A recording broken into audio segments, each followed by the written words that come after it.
आप सभी को मेरा प्रणाम। जब हम छोटे थे तो हमने देखा था बॉलीवुड मूवीज में जब कोई चुड़ैल हम सबको परेशान कर रही होती थी तो एक बड़े बड़े दाढ़ी वाले बाबा आया करते थे और उस चुड़ैल को एक बोतल के अंदर बंद कर दिया करते थे और उस बोतल को समुद्र के अंदर कहीं फेंक दिया करते थे। फिर वो चुड़ैल उस समुद्र के अंदर सदियों सदियों तक कैद रहती थी। हमारे घर में कोई सांप आ जाता है, जो सांप पकड़ने वाले सपेरे होते हैं वो क्या करते हैं, एक प्लास्टिक की या फिर कांच की बोतल लाते हैं और उसके अंदर धीरे धीरे उस सांप को कर देते हैं और उसकी ढक्कन बंद करके बोतल को अपने साथ ले जाते हैं और फिर जंगल में कहीं छोड़ देते हैं। ऐसा ही आपने सुना होगा, हमारे बड़े बुजुर्ग ये कहा करते थे कि अगर तुम्हारे अंदर कुछ बुराइयां हैं और तुम सुधरना चाहते हो तो अपनी उन बुराइयों को एक बोतल के अंदर बंद करो और सबको कहीं दूर फेंक दो। आज मैं एक ऐसे मुद्दे पे बात करने वाला हूं जो हम लोगों को न केवल परेशान कर रहा है, हमारी पूरी प्रजाति को खत्म करने वाला है। मैं बात करने वाला हूं प्लास्टिक की। हम सब देख रहे हैं प्लास्टिक का इस्तेमाल दिन ब दिन बढ़ता जा रहा है। न केवल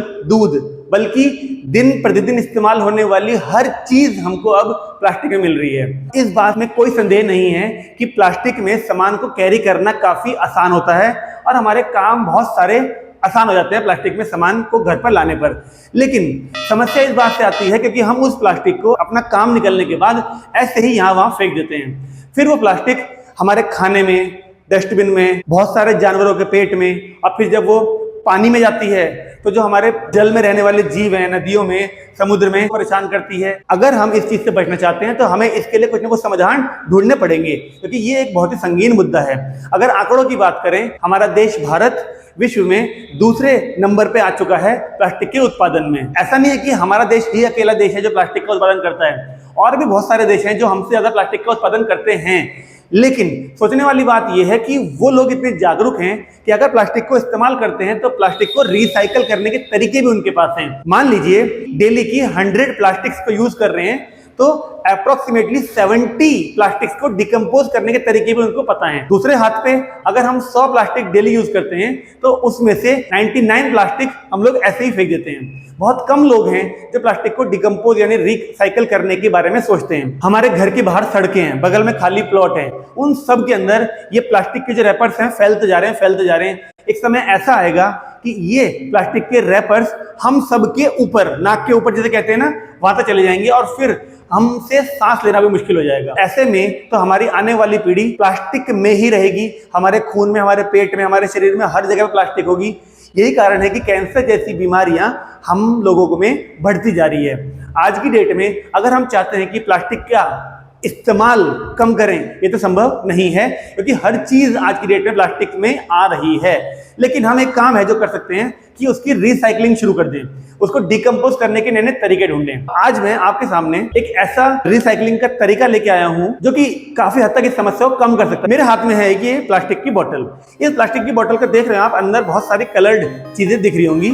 अब मैंने ये किया क्या है, इस आइटम को कहते हैं इको ब्रिक, यानी कि एक प्लास्टिक की बोतल है नॉर्मल 2 लीटर की फेंटा की। इस 2 लीटर की बोतल में मैंने मेरे घर में जितनी भी प्लास्टिक्स में मटेरियल आते हैं वो सारे मटेरियल यूज करने के बाद इसमें भर दिए हैं। अगर आप इसे प्रेस करके देखेंगे प्रेस तो ये नहीं दब रही है, ये इतनी सॉलिड हो चुकी है अब कि अगर किसी के सर पे मार दी जाए तो अच्छा खासा नुकसान होगा उसको। भले ही मुझे इस काम को करने में 1 हफ्ता लगा, लेकिन कोई बात नहीं। अब मैं गर्व से कह सकता हूं कि मैंने इतनी प्लास्टिक को मार्केट में यानी सड़कों पर यानी गाय के पेट में जाने से बचा लिया है। अब जैसे कि आप सब जानते हैं, अगर हम कहीं भी प्लास्टिक को डाल देते हैं तो इस प्लास्टिक की बोतल को अर्थ में पूरा डिकम्पोज होने में कम से कम 400-500 साल लगते हैं। अब 400-500 साल तक अगर मैं कहता हूं कि ये प्लास्टिक के रैपर्स इसी बोतल के अंदर बंद रहेंगे, वो भी एयर टाइट, तो इसके अंदर जो प्लास्टिक है वो हमारी सॉइल में मिलने से बच जाएगी। अगर आप ध्यान से देख पा रहे होंगे तो देखिए यहाँ पर एक पार्ले जी का रैपर दिख रहा है, ये येलो वाला लाइफ बॉय का रैपर है, ये हमारी मिल्क के जो रैपर आते हैं दूध के पैकेट्स, ये वो है मदर डेयरी का। ये नॉर्मल पॉलिथीन है जो घर के अंदर इस्तेमाल होती है, कैरी बैग, जब खराब हो जाते हैं तो उसको इसमें भर दिया गया है। यहाँ पर देखिए ये टॉफी के रैपर, टॉफीज जो आती हैं उसके रैपर भी हम लोग इसमें इकट्ठा कर देते हैं। कुछ मैगी के पाउच भी हैं, ₹10 दिख रहा होगा आपको, लेज का पैकेट है ये। ऐसे करके मैंने इसके अंदर बहुत सारे पैकेट भर दिए हैं। सवाल ये आता है कि मैं इसका करूंगा क्या, तो ये एक सरप्राइज है आप लोगों के लिए। मेरी रिक्वायरमेंट जो भी है, जिस दिन भी वो फुलफिल हो जाएगी, मैं आप सबको बताऊंगा कि मैं इसका क्या करने वाला हूँ। सवाल ये आता है कि हम सब इसमें कैसे कंट्रीब्यूशन कर सकते हैं। सारी माताएं, सारी बहनें, सारी बेटियां, खास तौर पे आप लोग इसको ध्यान से सुनिए। देश का नमक, टाटा नमक, अगर आपने नमक का पैकेट अपना खोला तो वो भी एक पॉलिथीन में आता है। उस पॉलिथीन को यूज करने के बाद बस झाड़ दीजिए, ऐसे ही धोने की वगैरह की कोई जरूरत नहीं है। सिंपली हाथ गंदे ना करें अपने, केवल उसको खाली करके इस बोतल के अंदर भर दीजिए। साबुन आता है वो इसके अंदर भर दीजिए, मैगी के पाउच आते हैं वो इसके अंदर भर दीजिए, टोमेटो सॉस या कुछ भी चीज ऐसी आपके घर में प्लास्टिक की फॉर्म में आती है, आप उन सबको एक प्लास्टिक की बोतल के अंदर भरते रहिए भरते रहिए भरते रहिए। जो लोग ज्यादा एक्टिव हैं इस मामले में, उन्हें क्या करना है कि जब आप प्लास्टिक की बोतल भर देंगे, एक लकड़ी से उसको दबा दीजिएगा ताकि ये ठोस हो जाए। अपने आप जो प्लास्टिक के रैपर हैं बहुत हल्के होते हैं, ये नीचे बैठना शुरू कर देंगे। एक समय ऐसा आएगा कि आपको अगर बोतल पूरी भरी हुई दिख रही है आपकी रैपर से, जब आप उसको प्रेस करेंगे लकड़ी से, तो वो रैपर इतने से हिस्से में आ जाएंगे, केवल इतना हिस्सा आपका फिर खाली हो जाएगा।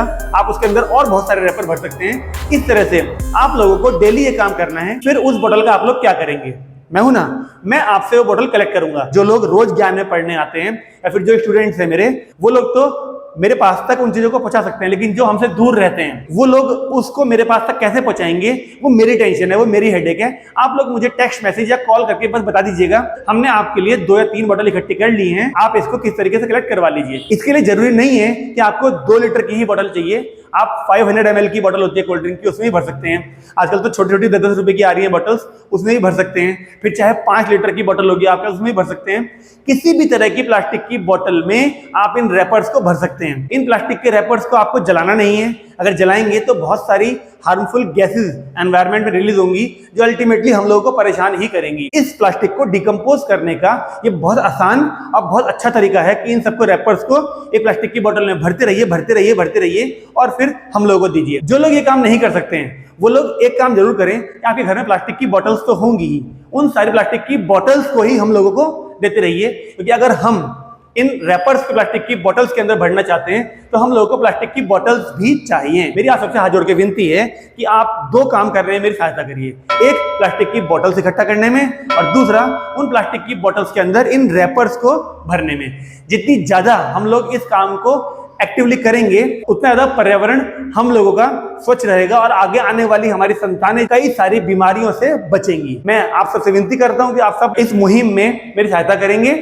और इंतजार करूंगा मेरे सारे स्टूडेंट्स, मेरे सारे रिलेटिव और मेरे सारे दोस्त, जब आप लोग सब मुझे वो प्लास्टिक की बोतल्स रैपर्स भर के उसमें देना शुरू करेंगे। अगर आप सब मेरी इस एनवायरनमेंट को साफ रखने में सहायता करेंगे तो मैं आप सबका बहुत बड़ा आभारी रहूंगा। सभी बच्चे, वो सभी सब्सक्राइबर्स जो हम सबसे जुड़े हुए हैं, कृपया इस वीडियो को ध्यान से देखें, ज्यादा से ज्यादा लोगों को शेयर करें, ताकि हमारे पर्यावरण में फैलने वाली जो बीमारी है उसको हम कुछ लेवल तक कम कर सकें। आज के लिए काफी है, मैं जल्द मिलूंगा आपसे ऐसी ही किसी वीडियो में। नमस्कार।